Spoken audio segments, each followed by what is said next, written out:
Sam Seder on the Majority Report. Emma Vigeland out today. Joining us in studio. He's the only people that ever come into studio. The only people that we actually allow into studio. Thank you. Executive Vice President of the Center for International Policy and former Foreign Policy Advisor to Senator Bernie Sanders, Matt Duss. Matt, as always, a pleasure to have you here. Thanks very much. No, I think the first time a couple years ago. You can't keep me away from the studio now. Yeah, so. That's it. You're the only person we let in, outside of, occasionally the people who work here. And but we've got a lot of things happening, obviously, on the foreign policy front. The most prominent of which is, I don't know that we've ever really had any conversation in the many years that we have talked about foreign policy. Have we talked about tariffs, except for maybe in passing, and certainly not in the context of what is now a burgeoning trade war?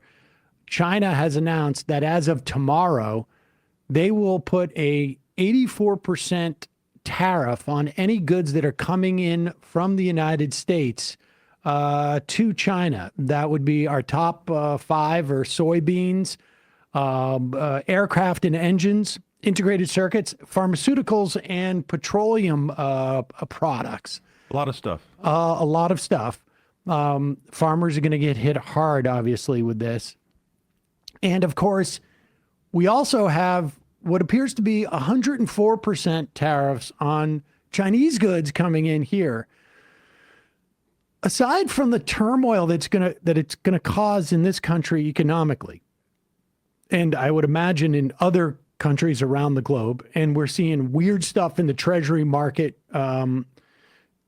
particularly in terms of the dynamic with the stock market. Leaving that aside, what does this do in terms of like changing the physics, it feels like, in the international space? Right. Yeah. I mean, going back to what you said about tariffs, in Trump's first term, after decades of this kind of economic theology of free trade that saw tariffs as this no-no, Trump kind of reintroduced this idea of using tariffs as a tool. I love tariffs. Trade wars are very easy to win. But that was pretty tightly focused on China and maybe a few other places. Now it's a trade war with everyone, based on this weird formula that they came up with based on trade imbalances, regardless of what tariffs other countries have on us. And it really is just a massive restructuring of the U.S.-led global trade order. And leading to what? I don't know. That is what is part of what's so concerning here, is that he does not seem to have like a theory of the case beyond we'll do this and then something will happen and then things will be better. He's just using these as a blunt instrument to get better deals bilaterally with all of these countries. I can't see it. I don't think anyone has offered a real explanation of how he gets from A to B to C here. Yeah, it's not even clear where C is. And just to sort of walk through a little bit, like you mentioned, Trump imposed tariffs on China in his first term. I think they were about 10%, and I think they were more or less across the board. Biden expanded these a little bit. Maybe they weren't, Trump's tariffs were with steel and aluminum coming from China. And Biden expanded these a little bit, but also essentially provided, a trade war goes two ways, obviously. Right. And so when you're keeping certain products out, the idea is that you want to essentially, onshore these products, either, in terms of the way that they're processed or manufactured. And you need to provide for both. There needs to be like a sort of stick and carrot type of relationship to growing an industry in there. And we had that under Biden. We have the largest expansion of manufacturing jobs that we've had. But there isn't that second part here. And what also strikes me weird, aside from, and this is, at this point, everybody's saying the same thing. Like there's nothing that comes after the and. Right. We're going to do this and nobody knows what the second part of that is, because it can't onshore. Like, he said yesterday, pharmaceuticals. it's not like there's pharmaceutical factories that are just sitting around waiting for waiting demand. to be revved up. Exactly. Yeah, you got to build these things, and they're not. They got to be pretty clean apparently, because these are contaminations and stuff like this. But I'm thinking to Obama, the last thing he tried to do before he left was the TPP, which was the Trans-Pacific Partnership, which was essentially to try and isolate China and get all of Asia but China essentially into one trade regime that was to inhibit Chinese, I guess, hegemony. And that seems to be like we've just thrown all that out the window. Well, I mean, that basic idea, if Trump's goal is to limit China's economic growth or to use these tools as a weapon against China, you do want to have allies. He's making that much more difficult. Now, personally, I have concerns about China and their policies, but I don't think that limiting Chinese growth is a way to frame this. And I'll just go back to Obama. I mean, the TPP, I think, and this was one of the reasons I think Trump won, is because he really came in and said this economic model, that this kind of theology that all of Washington and the global trade, the global economic smart guys have subscribed to for the past decades has not worked for us. We need something different. Now, that basic conjecture is right. Bernie said the same thing. Now, Bernie has a different idea of how we should fix this system. But since 2016, Washington has been going through these stages of grief of, okay, what did we get wrong? Do we need to change, give Biden some credit, because his administration did recognize, okay, we need to build a post-neoliberal global economic order, and started to do that. Trump just seems to have no idea other than we're going to use trade now as a weapon to get things that I want. And meanwhile, everything else that was bad about that trade order, weakening the state, weakening the social safety net, getting the government, essentially pulling the wiring out of the administrative state, those were also things that were bad about the global trade order, and Trump is tripling down on that. That's the weird thing, is that there's like a third thing that, the problem with the TPP, you could have two separate problems with it. One is like, why do we have to aggressively isolate China? Right. But the mechanism in which that was done with the TPP, which was the most problematic in my estimation, was we're giving up all sovereignty to corporations. That's exactly right. In this international dispute, ISDS, I can't remember. The problem with free trade is not free trade. It's that it prevents states, governments from intervening on behalf of their own workers. That's the problem with it. And this is sort of like, it's almost as if Trump has found a third way to do the bad things to of take all the worst parts. To take the worst parts of both of those things and put them together. So what does this do to, and then I want to move to sort of specific areas around the globe, but what does this do to foreign policy more broadly speaking? Because it seems to me that there's going to be a lot of countries who are going to say, and, I think we talked about this in 2016, and through the years of the Trump years, which was, the rest of the world has to say, like, okay, maybe you go to, you after Trump, it's going to be somebody else, but there's a problem in your society, like that you would go to Trump, and that's right. You could go back to Trump or somebody worse, and it turned out to be Trump, and worse. It seems to me that in the context of trade, there's going to be a lot of people who are going to just say, like, we're going to go into a different order. Yes, and that's going to have implications not just in terms of trade, but everything else. Right. We're going to seek to continue multilateralism just without the United States, and in many ways defensively against the United States. We've already seen this happening with U.S. adversaries, right? The kind of aggressiveness, even pre-Trump, that the United States after 9/11 started to use sanctions tools, the Treasury, secondary sanctions to punish countries, to punish terrorist groups, but also countries that were seen as not doing what we wanted on those issues. We started to see bandwagoning and alternative sources and possibly currencies, but now our friends are doing it, right? Because it was like, okay, fool me once with Trump, Joe Biden came back and said, America's back, everybody chill out, we got this under control. Their illusions are being dashed now, probably too late, but you definitely see that happening. And so even if we were to get after this a different, probably, I don't know if I want to say more normal administration, because I don't even know what normal is after this, but we are past going back. In some ways, listen, this might be controversial now, but I'll say that's probably good, because I think I was just going to say, like, I mean, I'm not convinced that, Yes. maybe our time of being the world's sort of like cop and,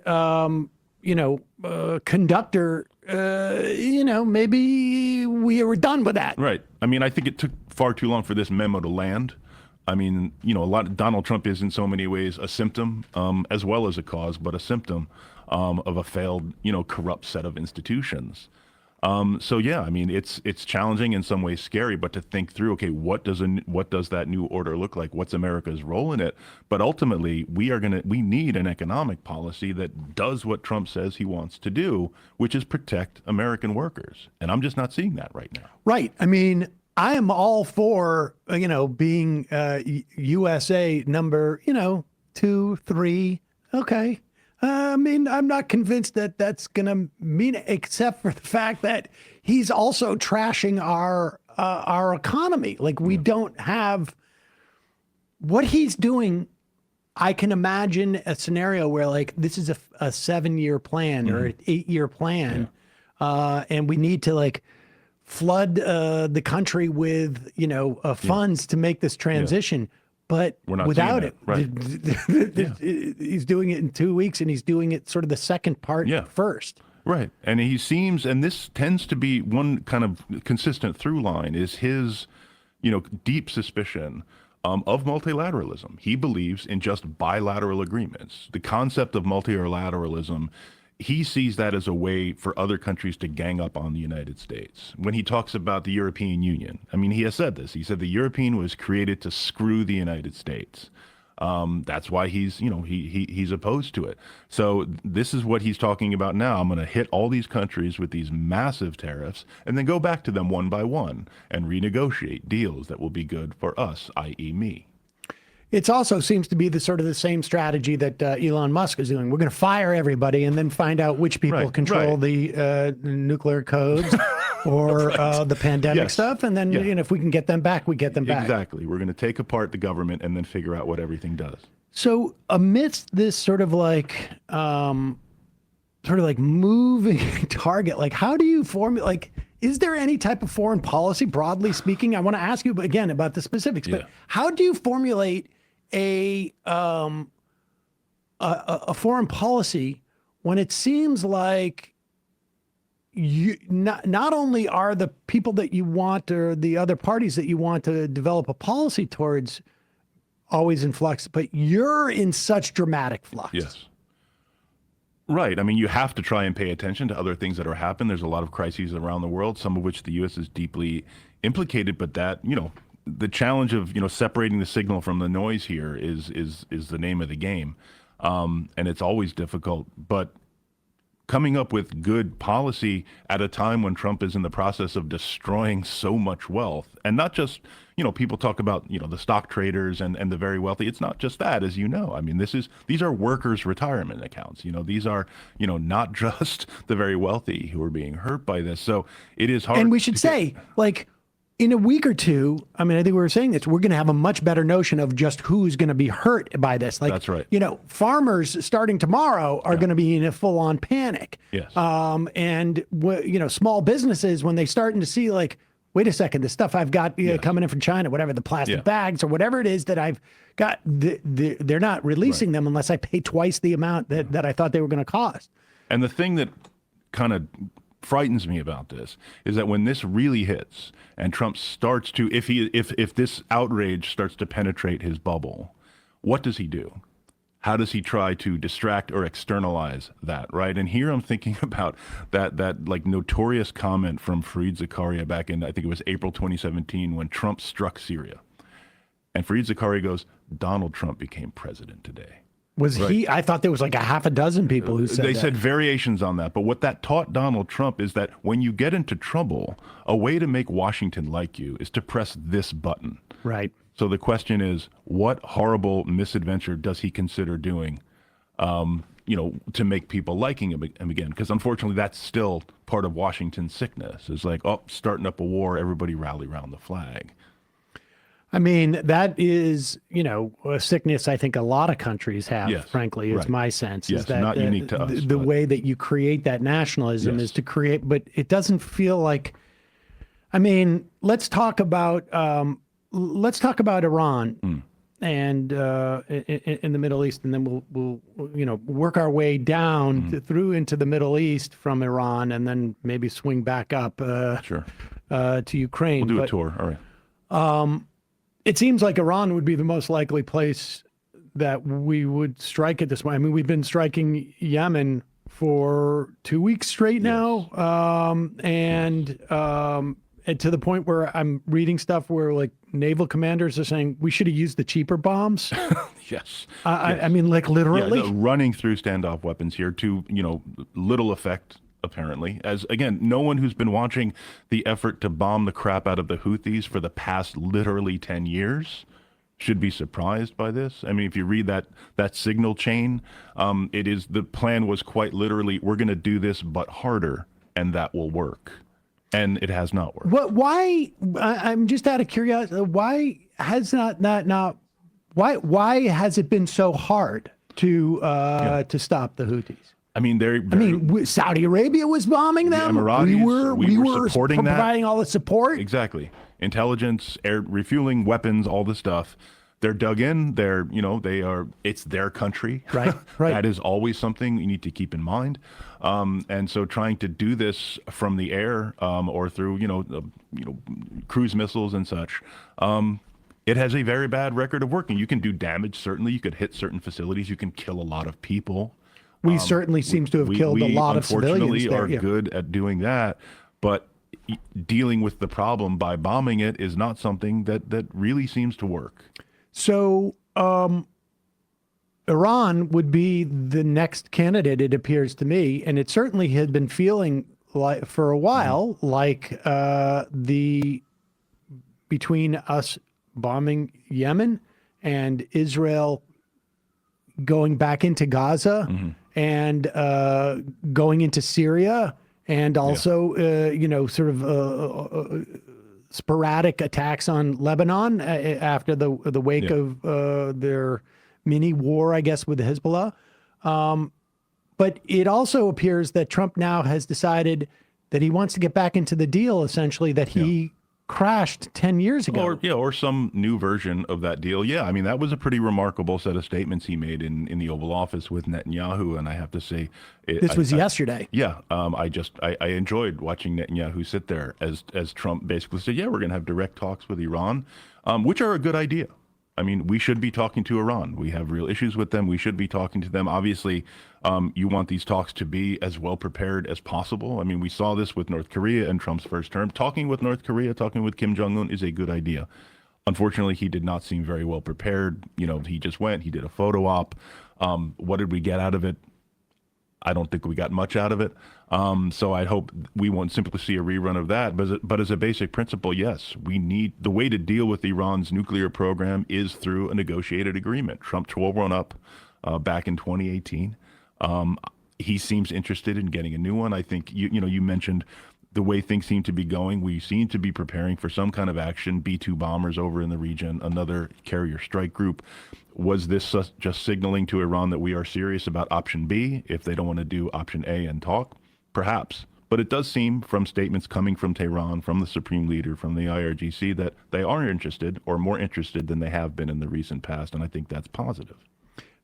I mean, it also occurs to me now in 2025 that Iran has been incredibly, I don't know what the word is. It ranges from reluctant to considered in terms of not building a nuclear weapon because they have been supposedly on the brink of this for what seems like since the invasion of Iraq. Yes, right. Yeah, I mean, I think the first reports, I believe it was 2002, when that intelligence was publicized, that there's evidence that they had a nuclear a program, a nuclear weapons program. But our intelligence community has assessed that they have not made that decision to go forward. So they're keeping that option open. But they have not, countries that get a bomb usually rush for it. It's a small sample set, but Right. that's what the sample set is. And at the same time, Iran has been weakened by some of the actions that Israel has taken with U.S. support. They lost a major ally, or their major ally Hezbollah has been weakened. I think the loss of Assad was a huge deal. Again, that was done by with Turkey's support, not Israel. But the loss of the Assad regime was a huge deal.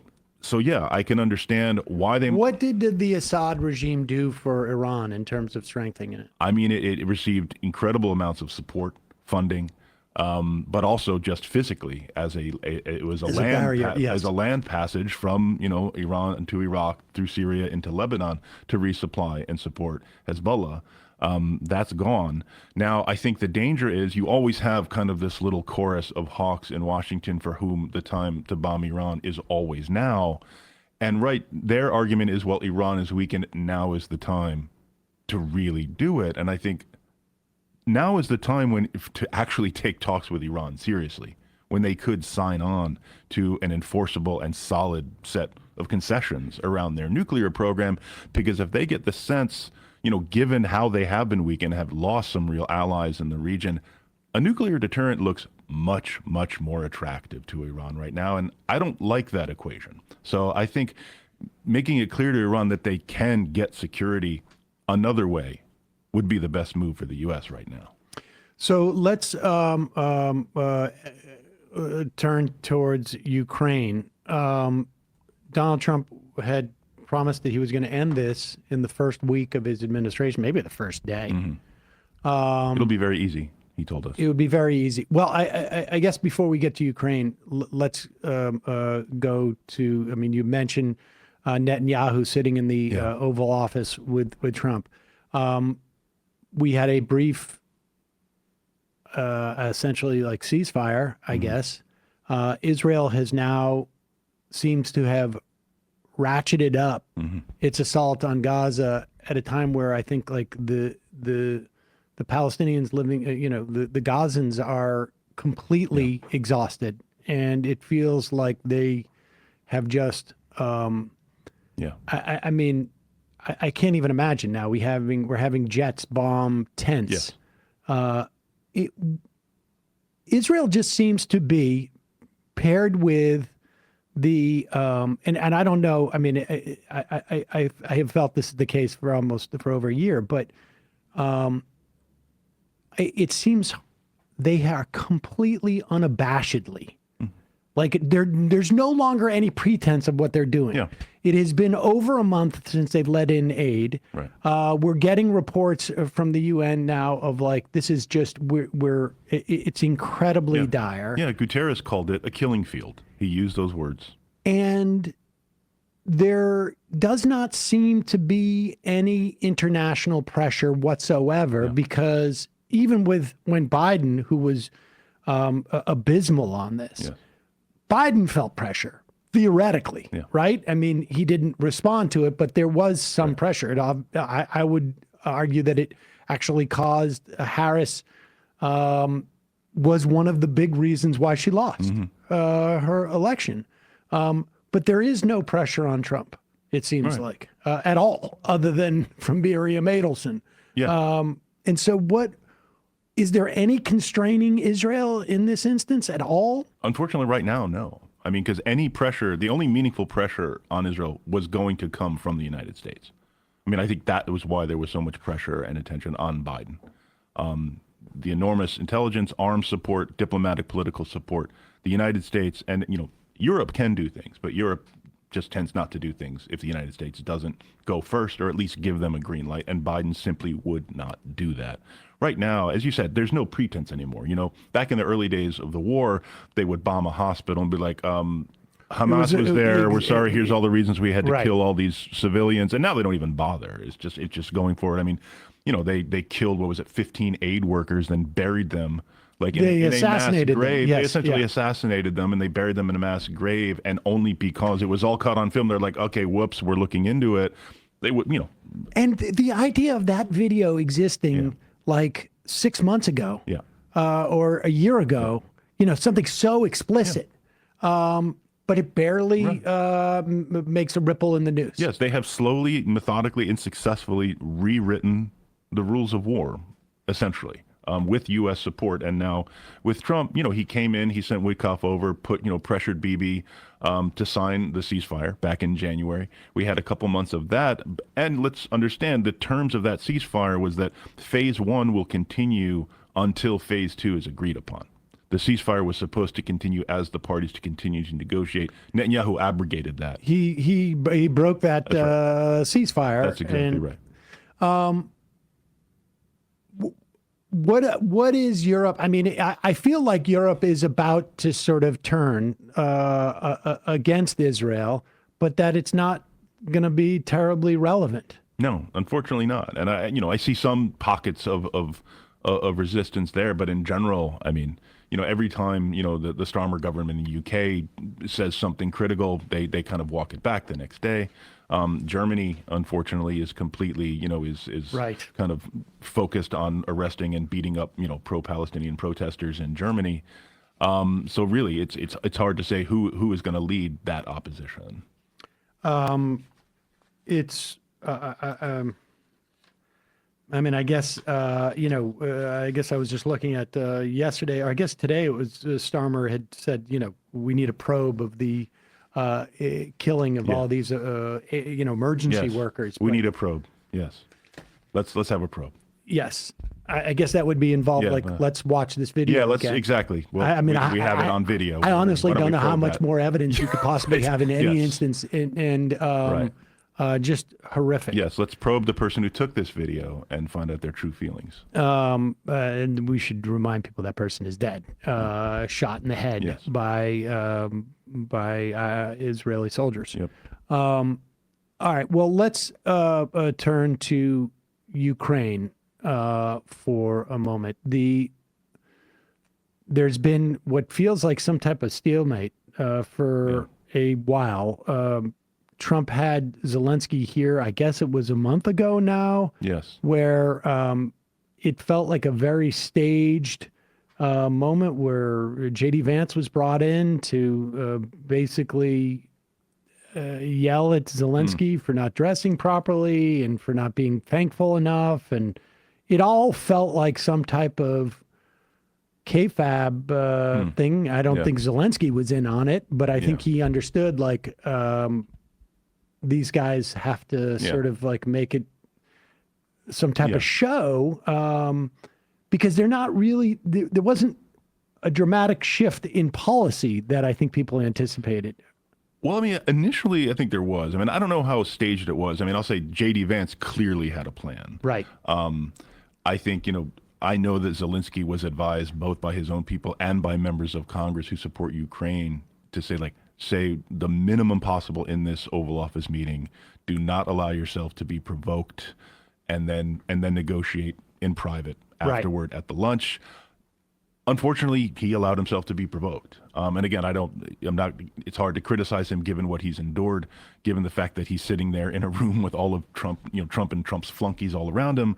And then it seems as soon as J.D. Vance introduced this idea that Zelensky was being disrespectful, that's what completely set everything off, because that's the thing. And Vance knows this, is that's what Trump can't tolerate. So yeah, that went poorly. Zelensky then, I think, understood that he had to show very quickly that he was not the problem. He is ready to sign a deal. He is ready to negotiate peace. And I think he signaled that very effectively. And that did what he wanted to do, which is to put the onus back on Putin, frankly, where it belongs.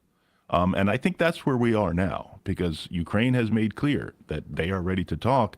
And Putin and Russia, they're the ones who are like, well, we'll talk after Zelensky's gone. We'll talk after all Ukrainians are standing on one foot. He's introducing all kinds of bizarre conditions. What is, how much pressure? I mean, does Putin have a domestic pressure to do anything? I mean, what is the status? It feels like there's just a stalemate there, and then I want to get to this thing about the Chinese soldiers. I don't know what pressure Putin feels domestically. He has pretty tight control over his own domestic situation. I mean, I think he has a conception of his own legacy and Russia's security and what that requires. And it was true 2 years ago, a year ago. I think it's true today. That requires, erasing Ukraine as an independent sovereign state, either through installing a Russian-controlled government or just a more pliable Ukrainian president who is not Zelensky. And that is not something that Ukraine's going to agree to. And do we have a sense of what the Ukrainian people want? I mean, there was a narrative that was being pushed by the Trump and the right. It felt like a month ago that Zelensky was forcing his people into this meat grinder and against their will, and he was a dictator, they were saying, and then that just sort of went away with whatever deal Zelensky said to. I mean, is it really that straightforward that it's just a question of Zelensky basically made Trump feel like he was daddy, and then daddy just said, okay, all is forgiven? I mean, there was a method to it. Clearly, they were using all these tactics to put pressure on Zelensky to come to the negotiating table, because I think Trump genuinely wants to be able to broker a Russia-Ukraine peace deal. And Trump didn't realize that Putin was probably the problem here? Perhaps he didn't. I mean, Trump does have his own view. He thinks he understands Putin. I mean, some people say he admires him. I think there is some evidence of that, although I don't want to overstate it. But let's remember, he has a pretty bad impression of Zelensky from the first term as well. Right. So he's not positively predisposed to Volodymyr Zelensky. But I think, for the time being, Zelensky seems to have dealt with his Trump problem. Internally, to your question, I think we have seen public opinion slowly weakening as the war goes on. I don't think that's totally surprising. It's always been weaker, as the closer you get to the front, the Ukrainians who are having to endure the most of this warfare.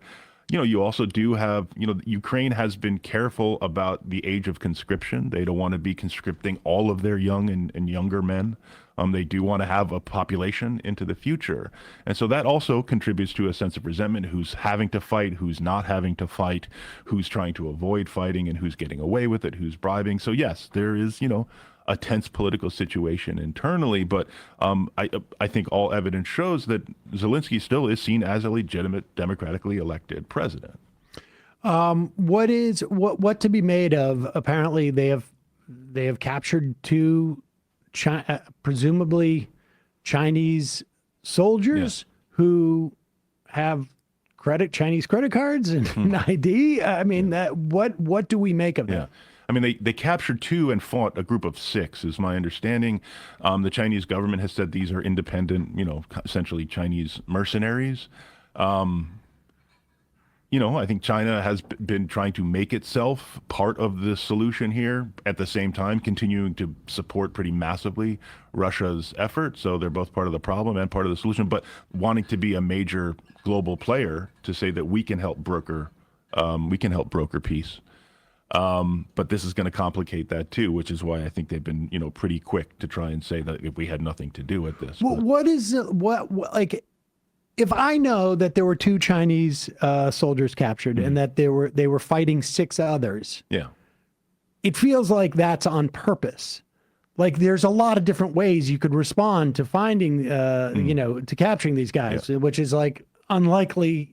China's sending six guys to fight, right? And unlikely that they're going to be in this type of position. Like I imagine we have American military over there, but they're not. On the front lines, fighting, that they're doing, support stuff or something that. So I would imagine if China was participating, they would have something similar. So what is Zelensky trying to do? Right. With that? No, I think he's clearly trying to use this to push China to play a less destructive role. But I think, as you noted, that is what's interesting about where these Chinese soldiers were captured. I mean, we've seen North involved in the war, but the fact that these Chinese soldiers were caught in Ukraine is quite notable. And I think Zelensky is using that to put some pressure on China to do what? I'm not quite sure. Does that also tell us something? I mean, in the event that they are mercenaries, which it seems most likely to me, that the mercenaries are like that Russia needs mercenary fighters there? Yeah, I mean, that does seem kind of sketchy to me. Again, I'm very skeptical. I mean, China does have pretty tight control over its military and over its industries, including potentially its own mercenary industry. So yeah, this excuse doesn't really ring true. We need to find out more. I mean, were these quote unquote observers who got cornered, found themselves in combat that they were not supposed to be in, and tried to fight their way out? I'm not sure. What else have we left on the table, Matt? I mean, it feels like everything's moving in so many directions, and from our perspective, at least, the sort of the biggest player is not moving on any trajectory that is like plotted. It just feels like, one of those, I got a cat toy for my cat that you just press the button and the thing just stops and goes and runs all. I mean, that's what it feels like. Yeah, I mean, the only kind of consistent approach, and I said this before, I mean, a lot of people would criticize, Trump as a, quote, isolationist. And I thought that was always clearly false. He is, I mean, I think at the end of this, we're going to wish Trump was an isolationist. What we are seeing is the kind of most unbound, unconstrained, aggressive assertion of American unilateralism on all fronts, on, the potential use of the military, on trade, obviously.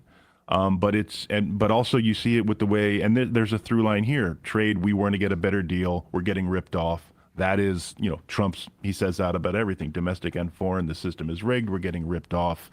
See this with the way he talks about NATO, the way he talks about Europe, is that the U.S., by virtue of his enormous power, deserves more tribute. And I'm going to go out there and get that tribute. It feels like we are one event away, and maybe it's in the context of trade, but I don't know what, from the world saying, wait a second, paper tiger, and then it's off to the races. Am I just... No, I mean, I think if people start to think that we are better off for our own security, for our own future prosperity, choosing different allies and investing in a different system than the one that's led or largely led and guided by the United States, as they are starting to do now, that's a very different world. And I can't help but think that we're starting to see that in the Treasury bond market, but I'm not sure I understand that market enough. Yeah, note people to are self, starting to talk. Read about Treasury bonds. Yes. Matt Duss, always a pleasure. Thanks so much for coming in. Really appreciate it. Hey, folks, don't forget to hit the subscribe button and check out our daily show. We do it every day at 12 p.m. Eastern for about 2.5 hours. We even take phone calls. You should check that out.